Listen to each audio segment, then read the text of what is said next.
Pyramid ವ್ಯಾಲಿಗೆ ಹೋಗ್ತಾ ಇದ್ದೀವಿ. ಯಾಕಂದರೆ ಬೆಂಗಳೂರಿನ ಜೀವನ ಸ್ಟ್ರೆಸ್ ಜಾಸ್ತಿ ಆಗಿ ಪಿರಮಿಡ್ ವ್ಯಾಲಿಯಲ್ಲಿ ಧ್ಯಾನ ಮಾಡಿ ಮನಸ್ಸನ್ನು ಶಾಂತಿಗೊಳಿಸೋಣ ಅಂತ ಹೋಗ್ತಾ ಇದ್ದೀವಿ. Hello everybody. ಎಸ್, ನಾವಿವತ್ತು ಬಂದಿದ್ದೀವಿ ಪಿರಮಿಡ್ ವ್ಯಾಲಿಗೆ. ಫ್ಯಾಮಿಲಿಯವರೆಲ್ಲ ಬಂದಿರೋದ್ರಿಂದ ತುಂಬ ಫನ್ ಇರುತ್ತೆ. ನೋಡೋಣ ಬನ್ನಿ ನಾವು ಏನೇನು ಮಾಡ್ತೀವಿ ಇಲ್ಲಿ ಅಂತ. ತುಂಬ ಚೆನ್ನಾಗಿದೆ ಇಲ್ಲಿ ಪ್ಲೇಸು, ತುಂಬ ಪೀಸ್ಫುಲ್ ಆಗಿದೆ. ಮಕ್ಕಳಿಗೆ, ಅಡಲ್ಟ್ಸ್ಗೆ ಮತ್ತು ವಯಸ್ಸಾಗಿರೋರಿದ್ದರೆ ಎಲ್ರಿಗೂ ಈ ಪ್ಲೇಸ್ ಹೇಳಿ ಮಾಡಿಸಿರೋ ಥರ ಇದೆ. ಒಂದಿನದ ಡೇ ಔಟಿಂಗ್ ತುಂಬ ಚೆನ್ನಾಗಿ ಇಲ್ಲಿ ಸ್ಪೆಂಡ್ ಮಾಡ್ಬೋದು. ಇದು ಮೇನ್ ರೋಡಿಂದ ಸ್ವಲ್ಪ ಒಳಗಡೆ ಇರೋದ್ರಿಂದ ನಮಗೆ ಒಂಥರ ಫಾರೆಸ್ಟ್ ಫೀಲ್ ಕೊಡುತ್ತೆ. ಎಂಟ್ರಿ ಆದ ತಕ್ಷಣವೇ ತುಂಬ ಒಳ್ಳೆ ವೈಬ್ ಸಿಕ್ತು ನಮಗೆ.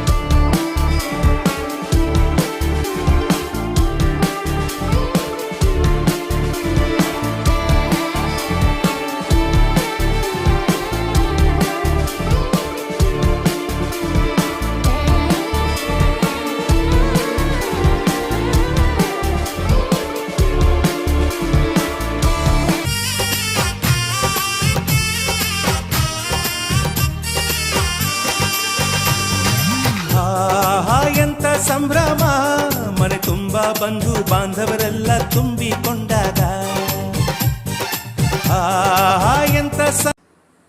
ಹಾಗೆ ಸ್ವಲ್ಪ ಫೋಟೋಸ್ ವೀಡಿಯೋಸ್ ಎಲ್ಲ ತಗೊಂಡು ನಾವು ನೆಕ್ಸ್ಟ್ ಹೋಗಿದ್ದು ಪಿರಮಿಡ್ ಒಳಗಡೆ. ಅಲ್ಲಿ ಫೋಟೋಸ್ ವೀಡಿಯೋಸ್ ಅಲೋ ಮಾಡೋದಿಲ್ಲ. ಮತ್ತು ಒಂದು 15-20 ಮಿನಿಟ್ಸ್ ಧ್ಯಾನ ಮಾಡಿ ಹೊರಗಡೆ ಬಂದ್ವಿ. ಹೊರಗಡೆ ಈ ಥರ ಒಂದು ಬ್ಯೂಟಿಫುಲ್ ಬುದ್ಧ ಸ್ಟ್ಯಾಚ್ಯೂ ಇದೆ.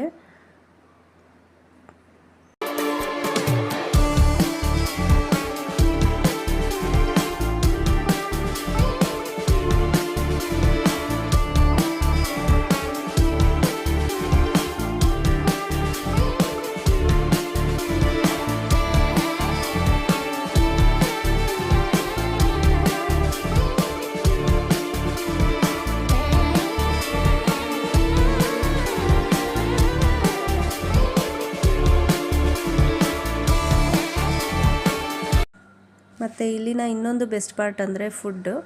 ಸಾತ್ವಿಕ ಆಹಾರ ಇರುತ್ತೆ. ಮಧ್ಯಾಹ್ನ 12:30ಇಂದ 2 ಗಂಟೆವರೆಗೂ ಲಂಚ್ ಅವೈಲೇಬಲ್ ಇರುತ್ತೆ. ಫ್ರೀ ಇರುತ್ತೆ, ಇದಕ್ಕೇನು ಅವ್ರ ಅಮೌಂಟ್ ಪೇ ಮಾಡಿಸ್ಕೊಳ್ಳೋದಿಲ್ಲ. ಇನ್ ಕೇಸ್ ನಿಮಗೇನಾದರೂ ಇಷ್ಟಪಟ್ಟು ನೀವೇನಾದರೂ ಡೊನೇಟ್ ಮಾಡ್ತೀರಾ ಅನ್ನೋದಾದರೆ ಡೊನೇಟ್ ಮಾಡ್ಬೋದು.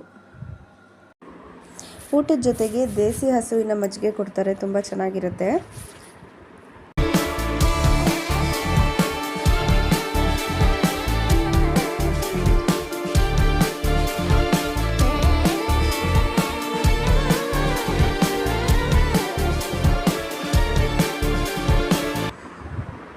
ನೆಕ್ಸ್ಟ್ ನಾವು ಬೋಟಿಂಗ್ ಹೋದ್ವಿ. ಕಯಾಕಿಂಗ್ ಮತ್ತು ಬೋಟಿಂಗ್ ಎರಡೂ ಅವೈಲೇಬಲ್ ಇದೆ ಇಲ್ಲಿ. ಪೆಡಲ್ ಬೋಟಿಂಗ್ ಮತ್ತು ಕಯಾಕಿಂಗ್ ಇದೆ.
ಇಲ್ಲಿ ಒಬ್ಬರು ಸೆಕ್ಯೂರಿಟಿಯವ್ರನ್ನ ನಾವು ಕೇಳಿದ್ವಿ ಎಷ್ಟು ಏಕರ್ಸಲ್ಲಿದೆ ಇಲ್ಲಿ ಜಾಗ ಅಂತ. ಅವ್ರು ಹೇಳಿದ್ದು 30 ಏಕರ್ಸ್ ಇದೆ ಅಂತ. ತುಂಬ ಸ್ಪೇಷಿಯಸ್ ಆಗಿ ಮಾಡಿದ್ದಾರೆ ಎಲ್ಲನೂ. ಸ್ಟೇ ಕೂಡ ಅವೈಲೇಬಲ್ ಇದೆ ಇಲ್ಲಿ. ಸ್ಟೇ ಪ್ಯಾಕೇಜ್ ತೊಗೊಳ್ಳೋರಿಗೆ ಇಲ್ಲಿ ಸ್ವಿಮ್ಮಿಂಗ್ ಪೂಲ್ ಮತ್ತು ಬೇರೆ ಆ್ಯಕ್ಟಿವಿಟೀಸ್ ಎಲ್ಲ ಇದೆ. ಇಲ್ಲಿ ಒಳಗಡೆ ಹೋಗ್ತಾ ಹೋಗ್ತಾ ಅನಿಸಿದ್ದು ಏನಂದರೆ ನಮಗೆ ಯಾವ ರೆಸಾರ್ಟ್ಗೂ ಕಡಿಮೆ ಇಲ್ಲ ಇದು. ಬರೀ ಧ್ಯಾನ ಮಾಡೋಕ್ಕೆ ಮಾತ್ರ ಅಲ್ಲ, ಎಲ್ಲ ರೀತಿ ಫನ್ ಕೂಡ ಇಲ್ಲಿ ಅವೈಲೇಬಲ್ ಇದೆ ಅಂತ. ಪ್ಲೇಸ್ ಅಂತೂ ತುಂಬ ಚೆನ್ನಾಗಿ ಮೇಂಟೈನ್ ಮಾಡಿದ್ದಾರೆ. ಆ್ಯಕ್ಟಿವಿಟೀಸಿಗೆಲ್ಲ ಸ್ವಲ್ಪ ದೂರ ನಡಿಬೇಕು. ಮತ್ತು ಬಗ್ಗೀಸ್ ಕೂಡ ಅವೈಲೇಬಲ್ ಇದೆ ನಡೆಯೋಕ್ಕಾಗದೇ ಇರೋರಿಗೆ. ಸ್ಟೇ ಮಾಡೋರಿಗೆ ಇಲ್ಲಿ ಸ್ವಿಮ್ಮಿಂಗ್ ಪೂಲ್, ಫೈರ್ ಕ್ಯಾಂಪ್ ಎಲ್ಲ ಇದೆ. ಇವಾಗಿರೋದು ಮೋಸ್ಟ್ ಎಕ್ಸೈಟಿಂಗ್ ಪಾರ್ಟ್. ಮಕ್ಕಳೆಲ್ಲ ಜಿಪ್ಲೈನು ಮತ್ತು ಡ್ರೈ ಸ್ಲೈಡಿಂಗ್ ಎಲ್ಲ ಆಡೋದಕ್ಕೆ ಅಂತ ತುಂಬ ಎಕ್ಸೈಟೆಡ್ ಆಗಿದ್ದರು. ಇಲ್ಲಿಂದ ಸ್ವಲ್ಪ ದೂರ ನಡ್ಕೊಂಡು ಹೋಗಬೇಕು. ಅಲ್ಲಿ ಕಾರ್ಸ್ ಎಲ್ಲ ನಿಂತಿದೆಯಲ್ಲ, ಅಲ್ಲಿವರೆಗೂ ನಡ್ಕೊಂಡು ಹೋಗಿ ಆಮೇಲೆ ನಮಗೆ ಈ ಥರ ಒಂದು ಪ್ಲೇಸ್ ಸಿಗುತ್ತೆ.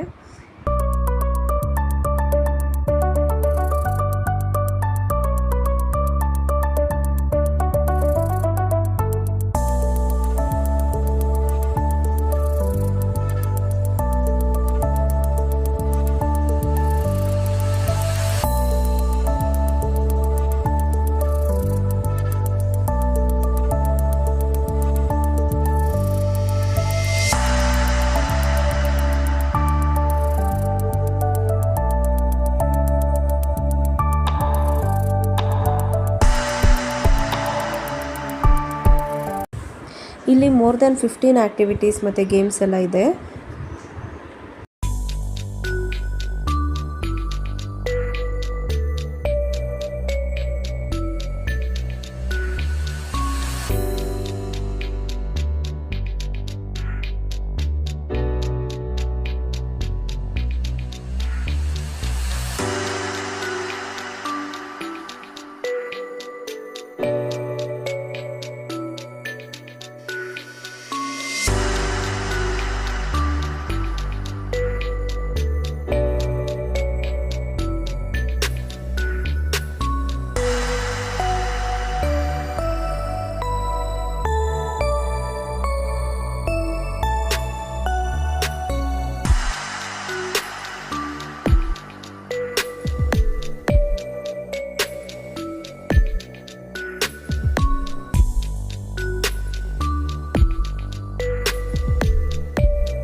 ಇಷ್ಟು ಆ್ಯಕ್ಟಿವಿಟೀಸ್ ಮಾಡೋ ಅಷ್ಟರಲ್ಲಿ ಆಲ್ರೆಡಿ 6 o'clock ಆಗಿತ್ತು. ಕ್ಲೋಸಿಂಗ್ ಟೈಮ್ ಆಗಿದ್ದರಿಂದ ನಾವು ಮತ್ತೆ ಮನೆ ಕಡೆ ಹೊರಟ್ವಿ. ನಮ್ಮ ಡೇ ಹೀಗೆ ಎಂಡ್ ಆಯಿತು ಒಂದು ಒಳ್ಳೆ ಟೇಸ್ಟಿ ಚುರುಮುರಿ ಜೊತೆಗೆ. ಈ ವಿಡಿಯೋ ಇಷ್ಟ ಆಗಿದ್ರೆ ಲೈಕ್ ಮಾಡಿ, ಶೇರ್ ಮಾಡಿ, ಪ್ಲೀಸ್ ಸಬ್ಸ್ಕ್ರೈಬ್ ಮಾಡಿ. Thank you.